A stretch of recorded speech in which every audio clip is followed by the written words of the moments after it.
आज हम पढ़ेंगे कैनिजारो रिएक्शन। कैनिजारो रिएक्शन जो है ये ऐसे एल्डिहाइड्स में पाए जाते हैं जिनमें अल्फा हाइड्रोजन एब्सेंट होते हैं, यानी कि कैनिजारो रिएक्शन ये एरोमेटिक एल्डिहाइड और साथ ही साथ एलिफेटिक एल्डिहाइड में पाए जाते हैं। एरोमेटिक एलिफेटिक दोनों तरह के एल्डिहाइड में ये रिएक्शन पाए जाते हैं, बट कंडीशन ये है कि यहाँ पे जो एल्डिहाइड होगा उसमें अल्फा हाइड्रोजन एब्सेंट होगा। कौन सा हाइड्रोजन? अल्फा हाइड्रोजन एब्सेंट होगा, या पूरी तरह से कह सकते हो वहां पे अल्फा हाइड्रोजन होना नहीं चाहिए। तो ऐसे जितने भी एल्डिहाइड कंपाउंड्स है जिसमें अल्फा हाइड्रोजन नहीं है उन्हीं में ये कैनिजारो रिएक्शन एप्लीकेबल होता है। इसके एक लिमिटेशन से, ठीक है। जैसे कि मान लीजिए आपके पास जैसे कि दिया हुआ है बेंजाल्डिहाइड,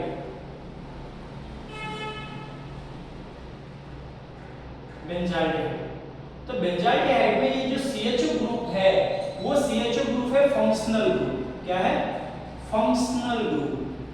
एल्डिहाइड को CHO से डिनोट किया जाता है, जबकि यहाँ पे जो बेंजीन रिंग है ये यहाँ पे एक तरीके से कह सकते हैं कि यहाँ पे जितने भी कार्बन हैं, देखिए टोटल कितने कार्बन है यहाँ पे? 6 कार्बन है, ठीक है। अब 6 कार्बन में से ये वाला कार्बन देखिए जो डायरेक्टली फंक्शनल ग्रुप से अटैच है, it mean that functional group से डायरेक्ट अटैच कार्बन को हम अल्फा कार्बन कहते हैं। तो वैसे आईपीसी नोमेनक्लेचर में हम एल्डिहाइड या कीटोन या कार्बोक्सिलिक एसिड वाले कार्बन को भी काउंट करते हैं। जब हम आईपीसी नोमेनक्लेचर में जाते हैं तो उसमें हम फंक्शनल ग्रुप के अंदर के कार्बन को भी काउंट किया जाता है, बट अगर हम इस तरीके से देखें अल्फा बीटा गामा तो उस बेसिस पे फंक्शनल ग्रुप से अटैच फर्स्ट कार्बन को हम कहते हैं अल्फा कार्बन। ओके, तो यहाँ पे ये अल्फा कार्बन है। अब ये अल्फा कार्बन जो है वो अगर देखें तो इस तरीके से अटैच है बाकी कार्बन से, इस तरीके से। तो alpha carbon 1 2 3 and 4, alpha carbon 4 bond बना रहा है, यानी कि कार्बन की टेट्रावैलेंसी 4 ही तो होती है, यानी कि यहाँ पे कोई हाइड्रोजन प्रेजेंट नहीं। इट मीन दैट बेंजाल्डिहाइड जो है वो क्या है? एक तरीके से हम कह सकते हैं ये अल्फा हाइड्रोजन के बिना वाला aldehyde, it mean that aromatic aldehyde है, ठीक है। यहाँ पे ये जो रिंग है फाइनल रिंग, उसके बारे में हम आगे डिस्कस करते हैं। जैसे कि अब इसकी कंडीशंस क्या है देखिए, कैनिजारो रिएक्शन जो है ये डिस्प्रोपोर्शनेशन रिएक्शन है, डिस्प्रोपोर्शनेशन रिएक्शन है।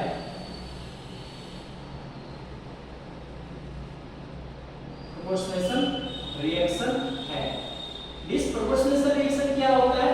इट मीन दैट कि एल्डिहाइड इस रिएक्शन में ऑक्सीडाइज भी हो रहा है और रिड्यूस भी हो रहा है।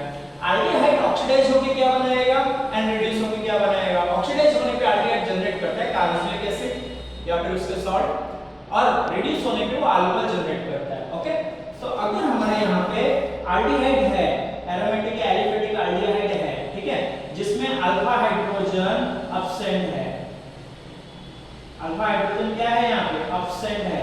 ओके, विदाउट अल्फा हाइड्रोजन वाला एल्डिहाइड है, और यहाँ पे उसका जो रिएक्शन हो रहा है दो पार्ट में, मतलब एक साथ में दो रिएक्शन हो रहे हैं, एक ही साथ में दो रिएक्शन होता है। डिस्प्रोपोर्शनेशन की खासियत होती है एक साथ में दो रिएक्शन हो रहे हैं। पहला रिएक्शन जो हो रहा है यहाँ पे रिडक्शन हो रहा है, मान लीजिए क्या हो रहा है? रिडक्शन, और दूसरा है ऑक्सीडेशन, एक साथ में हो रहा है, ठीक है। तो रिडक्शन होगी ये अल्कोहल प्रोड्यूस कर देगा, और ऑक्सीडाइज होके ये क्या प्रोड्यूस करेगा? तो कार्बोक्सिलिक एसिड प्रोड्यूस कर देगा। तो ये यहाँ तक आपको आइडिया आ गया कि जब हम बात करते हैं कैनिजारो रिएक्शन की तो बेटा ये first of all aromatic aldehyde, aliphatic aldehyde में पाया जाने वाला रिएक्शन है, but condition, term of condition या लिमिटेशन ये है कि अल्फा हाइड्रोजन यहाँ पे क्या होता है? एब्सेंट होना चाहिए, ये कंपलसरी है, इसके बिना रिएक्शन प्रोसीड नहीं होगा, बराबर। तो जैसे कि आप जानते हो aldol रिएक्शन जो है वो अल्फा हाइड्रोजन के प्रेजेंस वाला है, तो ये अल्फा हाइड्रोजन के एब्सेंस वाला रिएक्शन है, ठीक है।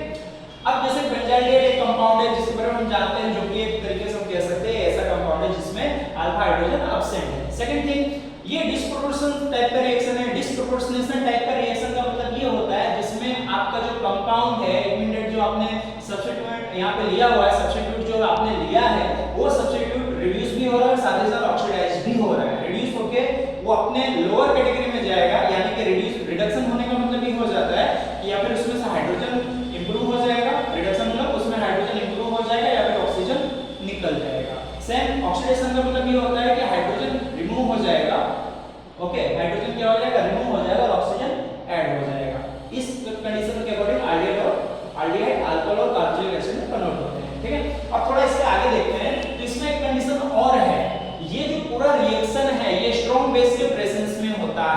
Okay, reaction process under strong base medium. Okay, तो यहाँ पे स्ट्रॉन्ग बेस की रिक्वायरमेंट है। Strong base like NaOH, KOH जैसे स्ट्रॉन्ग बेस की यहाँ पे रिक्वायरमेंट होती है। ये इसका एक बहुत इंपॉर्टेंट पॉइंट है कि यहाँ पे जो भी आप बेस लोगे वो स्ट्रॉन्ग होने चाहिए। ठीक है, आगे बढ़ते हैं। जैसे कि मान लीजिए आपको एक कंपाउंड और बात करते हैं, हमने बेंजाडियाइड देखा, एक कंपाउंड और देखते हैं जिसका नाम आपको पता होगा शायद कि ये एक कंपाउंड है जिसे हम कहते हैं फॉर्माल्डिहाइड। क्या कहते हैं? फॉर्माल्डिहाइड। फॉर्माल्डिहाइड का मतलब क्या होता है?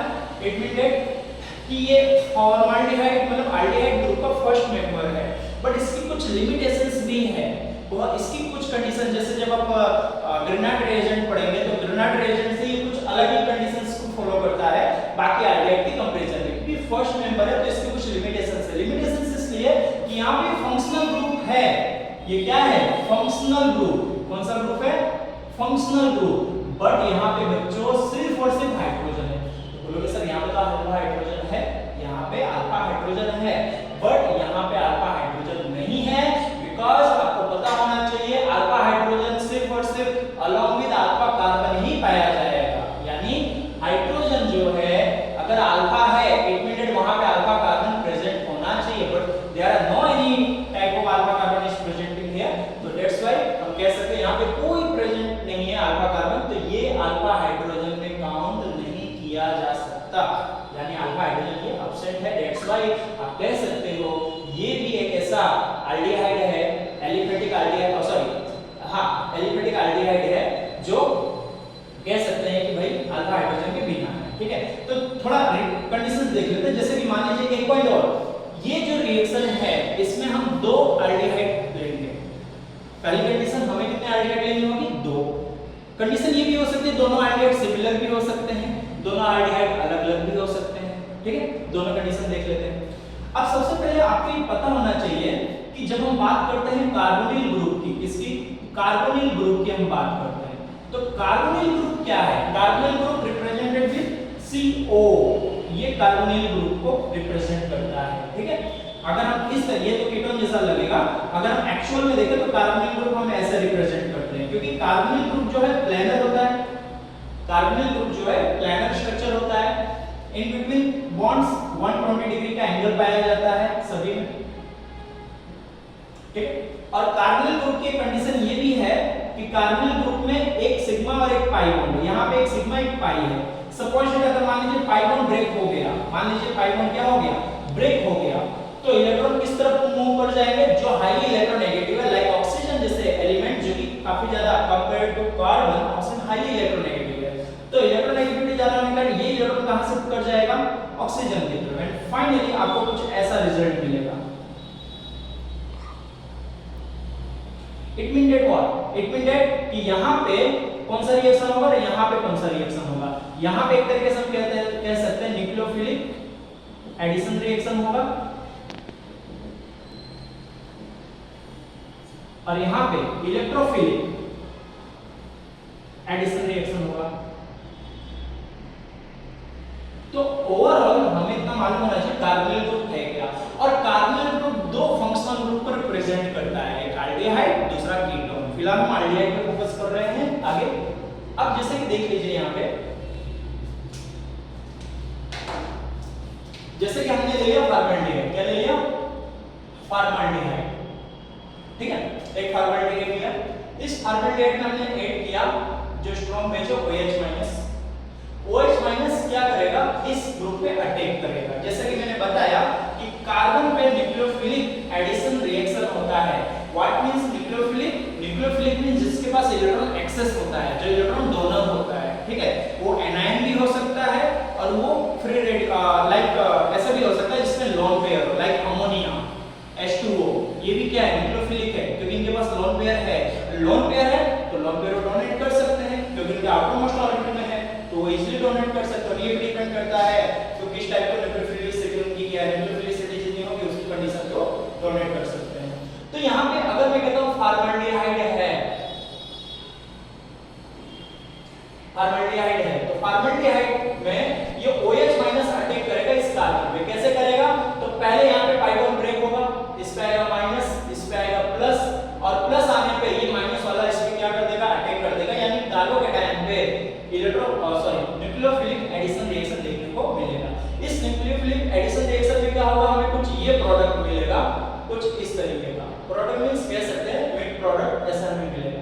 ठीक है। अब अगेन हम क्या करेंगे, अगेन हम एक दूसरा मॉलिक्यूल सेम लाइक फॉर्मल्डिहाइड का एक दूसरा मॉलिक्यूल लेंगे, क्योंकि मैंने अभी कहा था केनिज़ाइड रिएक्शन में कुछ कंडीशंस है कि ये जो है फॉर्मल्डिहाइड या बेंजाल्डिहाइड या कोई भी ऐसे दो एल्डिहाइड्स होने चाहिए जिसमें अल्फा हाइड्रोजन नहीं है, दो मॉलिक्यूल्स रिक्वायरमेंट है यहाँ, ठीक है। सिंगल मॉलिक्यूल में रिएक्शन नहीं होगा, ठीक है। तो फाइनली हमने यहाँ पे क्या किया, एक और मॉलिक्यूल ले लिया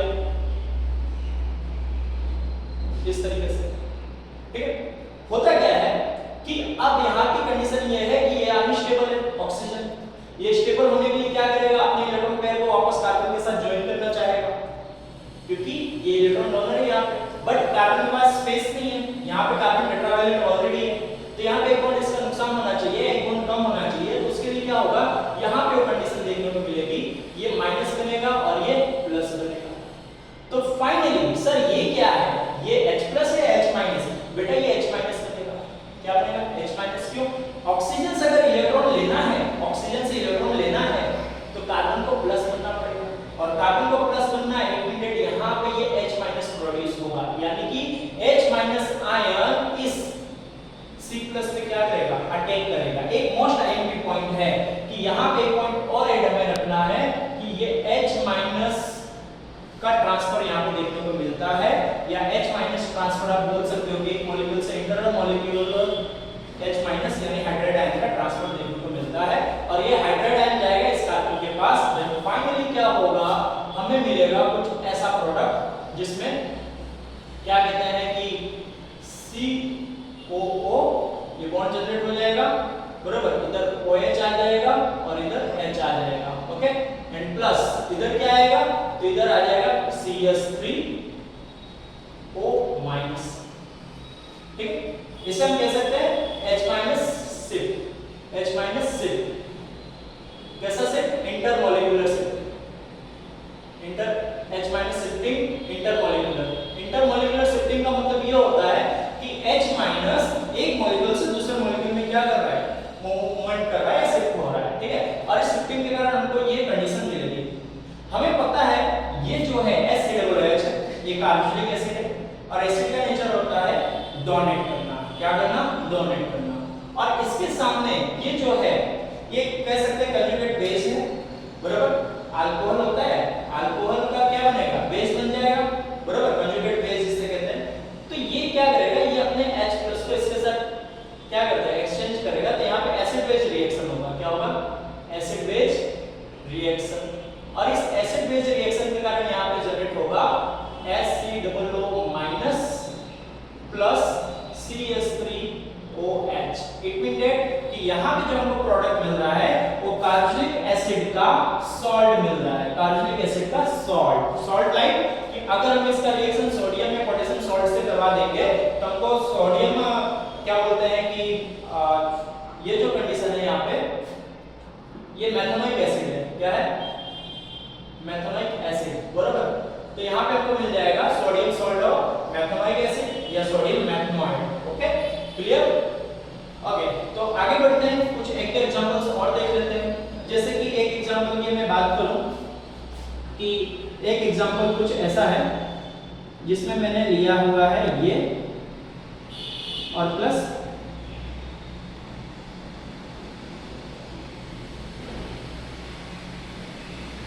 ठीक है, ये दो कंपाउंड है और यहाँ पे मैंने OH माइनस लिया है, OH माइनस मींस की स्ट्रांग बेस। यहाँ पे क्वेश्चन ये होगा सर ये OH माइनस अटैक तो करेगा, कौन सा मॉलिक्यूल पे, कौन सा मॉलिक्यूल पे ये अटैक करेगा, बराबर, ये अटैक करेगा लेकिन कौन से मॉलिक्यूल पे करेगा, सर इस वाले मॉलिक्यूल पे, इस वाले कार्बन पे या इस वाले कार्बन पे, क्योंकि मैंने आपको पहले बताया कार्बोनिल की कंडीशन क्या है। जब तक आप कार्बोनिल के बारे में नहीं जानोगे एल्डिहाइड कीटोन के बारे में उतनी अच्छी जानकारी नहीं मिलेगी। इवन एल्डिहाइड कीटोन को अगर डिस्टिंग्विश करना है लैब में, उसको फाइंड आउट करना होगा तो पहले हम कीटोनिक ग्रुप को फाइंड आउट करते हैं, देन हमें आईडिया आ जाता है एल्डिहाइड कीटोन दो में से कोई ये हो सकते हैं वहां पे। तो फाइनली यहां पे आप देखिए ये जो कार्बन है अल्फा कार्बन है, यहां पे कोई अल्फा हाइड्रोजन नहीं है, यहां पे कोई अल्फा हाइड्रोजन नहीं है, बराबर, यहां पे कोई अल्फा हाइड्रोजन नहीं है, यानी ये कंपाउंड एप्लीकेबल है। बोलोगे सर अल्फा हाइड्रोजन या अल्फा कार्बन तो है, हां, बट हमने क्या किया, हाइड्रोजन का सब्स्टिट्यूशन कर दिया विद क्लोरीन, क्लोरीन ने सब्स्टिट्यूट कर दिया हाइड्रोजन को, निकाल दिया, देन फाइनली यहां पे अल्फा हाइड्रोजन नहीं, हमारा काम हो गया, ठीक है। अल्फा हाइड्रोजन नहीं होना चाहिए, यहाँ पे अल्फा कार्बन है, हाँ चलेगा, लेकिन हाइड्रोजन नहीं होना चाहिए। यहाँ पे भी देखिए कोई अल्फा हाइड्रोजन तो है ही नहीं, ये हाइड्रोजन अल्फा में विलय नहीं जाएगा। ठीक है, आगे बढ़ते हैं। तो अब क्वेश्चन ये सर अटैक इस वाले कार्बन पे होगा, इस वाले कार्बन पे होगा, पॉइंट समझिए। देखिए ये क्या है, OH माइनस न्यूक्लियोफाइल है, ये अटैक कर रहा है, क्या कर रहा है, अटैक कर रहा है, समझ रहे हो ना, अटैक कर रहा है, तो इस पे अटैक करेगा। ये भी बोलोगे सर ये भी तो प्लस बनेगा, ये भी प्लस है, लेकिन मेरी बात समझिए, यहाँ पे क्या है, यहाँ पे कंडीशन आप समझिए कि ये जो कार्बन है, यहाँ पे बॉन्ड टूटा, ये माइनस बनेगा और ये कार्बन क्या बनेगा, प्लस। यहाँ पे भी बॉन्ड ब्रेक हुआ, पाई बॉन्ड, ये माइनस और ये प्लस, क्योंकि आपको पता है पाई बॉन्ड इसलिए जनरेट होते हैं, इसलिए टूटते हैं क्योंकि बॉन्ड एनर्जी लेस होती है कंपेयर टू सिग्मा। तो फाइनली ये बॉन्ड यहाँ पे ब्रेक हुआ। अब आगे देखिए यहाँ पे क्या होता है कि ये जो कार्बन है, ये कार्बन, ये क्लोरीन क्या है, इलेक्ट्रॉन विथड्रॉइंग ग्रुप है। Chlorine is electron withdrawing group, electron को खींचने वाला ग्रुप है भाई। तो कार्बन से क्या करेगा, इलेक्ट्रॉन खींचेगा, यानी कि ये कार्बन इस कार्बन को कोई इलेक्ट्रॉन शेयर नहीं कर सकता। शेयर इट मींस यहाँ पे कोई इंडक्टिव इफेक्ट नहीं देखने को मिलेगा। इस कार्बन के पास इलेक्ट्रॉन डेंसिटी ऑलमोस्ट कम है, पूरी तरह कम है, जिससे कि इस कार्बन को, इस वाले कार्बन को कोई सपोर्ट नहीं मिलेगा, इस वाले कार्बन को कोई सपोर्ट नहीं मिलेगा। और यहाँ पे देखिए, यहाँ पे भी इस कार्बन को कोई दूसरे कार्बन से कोई सपोर्ट तो नहीं मिल रहा है, बरोबर। अगर यहाँ पे CH3 होता तो इसको क्या करता, इलेक्ट्रॉन दे देता, क्योंकि CH3 मैथिल ग्रुप या मिथाइल ग्रुप इलेक्ट्रॉन डोनर है। ठीक है, तो फाइनली इस वाले केस में क्या होगा, इस वाले केस में OH माइनस जो है वो इधर अटैक ना करके इसके ऊपर अटैक करेगा। क्यों करेगा, मेरी बात समझिए। यहाँ पे कोई इलेक्ट्रॉन विथड्रॉइंग ग्रुप नहीं है, इलेक्ट्रॉन विथड्रॉइंग ग्रुप यहाँ पे नहीं है, लेकिन यहाँ पे इलेक्ट्रॉन विथड्रॉइंग ग्रुप है। और ये इलेक्ट्रॉन विथड्रॉइंग ग्रुप के होने के कारण यहाँ पे जो इसकी magnitude of positive charge, magnitude of positive charge इस जगह पे बहुत बढ़ जाती है कंपेयर टू दिस। यहाँ पे magnitude of positive charge carbon का बहुत ज्यादा होगा, और ज्यादा होने के कारण ये इस तरफ ज्यादा अट्रैक्ट हो जाएगा। दैट्स व्हाई हम कह सकते हैं OH माइनस यहाँ पे जाएगा। अब इसका पूरा मैकेनिज्म देख लेते हैं कैसे होगा। देखिए अगर मैंने यहाँ पे लिखा OH, बरोबर, तो क्या होगा, पहले बॉन्ड ब्रेक होगा, ये माइनस बनेगा, ये प्लस बनेगा, ये OH माइनस यहाँ पे अटैक करेगा, और अटैक करते ही क्या हो जाएगा, Cl Cl Cl, ये तो एज जैसा है, ये O माइनस, ये H, सॉरी हाँ, और ये OH। ठीक है, चलिए अब क्या होगा सर, नेक्स्ट पॉइंट ये होगा कि यहाँ पे ये जो ग्रुप है, सेकंड, एक फॉर्मल्डिहाइड पे हमने वर्क कर लिया, दूसरा फॉर्मल्डिहाइड ले लेंगे, तो दूसरा फॉर्मल्डिहाइड ये। अब इसमें क्या करेंगे, इसमें बॉन्ड ब्रेक करेंगे पहले, ताकि पोलैरिटी आएगा तो ऑटोमेटिक H माइनस शिफ्टिंग होगा, H माइनस हाइड्राइड आयन की शिफ्टिंग होगी, और ये शिफ्टिंग जो है इंटरमॉलिक्यूलर होगी, इंटरमॉलिक्यूलर शिफ्टिंग होगी। इंटरमॉलिक्यूलर शिफ्टिंग होने से क्या हो जाएगा, इंटरमॉलिक्यूलर शिफ्टिंग होगी, जैसे कि ये है, ये वाला हाइड्रोजन क्या हो जाएगा, इस वाले कार्बन पे जाएगा। देन फाइनली हमको क्या रिजल्ट मिलेगा, हमें रिजल्ट मिलेगा